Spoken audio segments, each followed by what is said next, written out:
According to loser crybaby and 2024 presidential hopeful Donald Trump and the GOP, the United States is doing very well in containing COVID. If you take the blue states out, we are doing very well, said Donald Trump in September. Well, Mr. Crybaby, at this rate, if you take the red states out, the global number of COVID cases will start to come down quite a bit. The last time when I analyzed COVID spread, I did it by dividing the states along party lines. I looked at states with Republican governors and compared the rate of spread with states controlled by Democratic governors.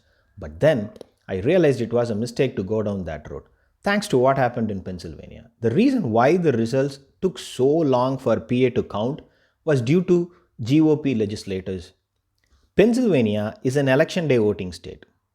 Pennsylvania was an election day voting state. They never really had a robust mail in voting infrastructure, but due to the pandemic, a lot of people wanted to vote by mail. Counting mail in ballots is always a time consuming process. It has to be taken out of the envelopes, signatures verified, and then votes must be processed. The Pennsylvania governor wanted to process the ballots before the election day, which is exactly what they do in Florida. They process the ballots early, so the results are out soon. But the GOP legislature in Pennsylvania said no, you cannot process the ballots before the election day. This action created a scenario where the Republican election day votes were counted and reported early, while the Democratic mail in votes were counted late. This is why we saw Trump leading Biden by a wide margin on November 4th, and then the lead started to evaporate with each passing day. The GOP in Pennsylvania did this on purpose, thus giving Trump an opening to accuse of fraud. So if these people are going to do these kind of things, then they will certainly do the same with COVID management, isn't it? And my hunch was right. On October 13, Fox News blared a headline: Democratic Governor Tony Evers begs Wisconsin GOP to stop fighting mask mandates. So it is true. GOP, from the top of the ticket to the bottom, will do everything to stop governors, especially Democratic governors, from enacting sensible COVID management rules. So I set to find out how the states wherever GOP controls the legislature compares with states that have Democratic legislatures. We have 29 states with GOP legislatures, 19 with Democratic legislatures, and 2 states where the control is split, Alaska and Minnesota. So I have left those 2 states out. The states with GOP legislatures have reported 71.5 cases per 100,000 people in the last 7 days, compared to just 36.6 cases per 100,000 people in states with Democratic legislatures. Nearly twice the speed of infection.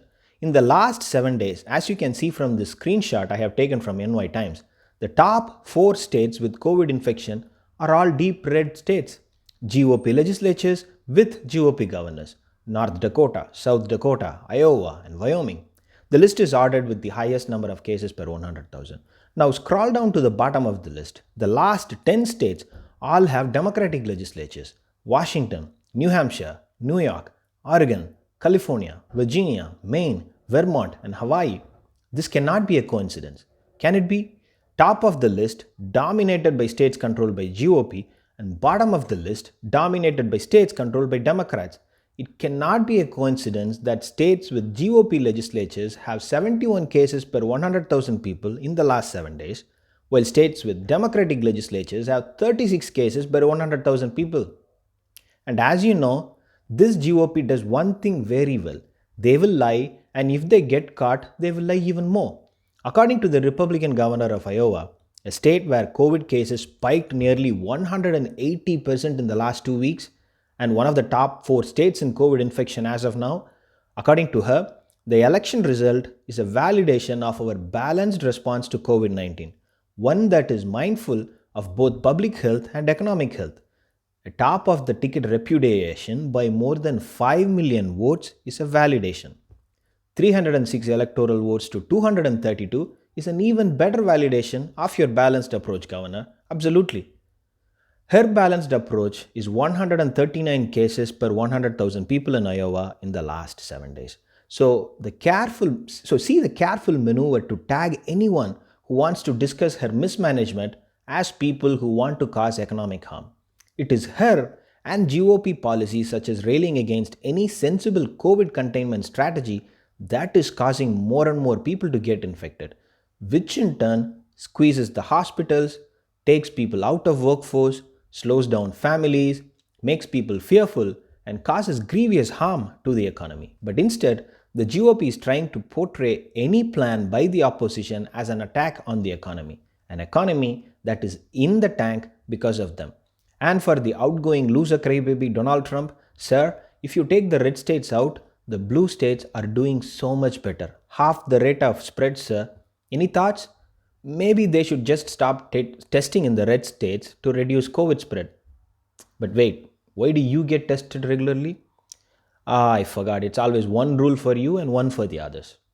But not everything is lost. We now have two vaccines, one from Pfizer and one from Moderna, showing more than 90% effectiveness in stopping COVID.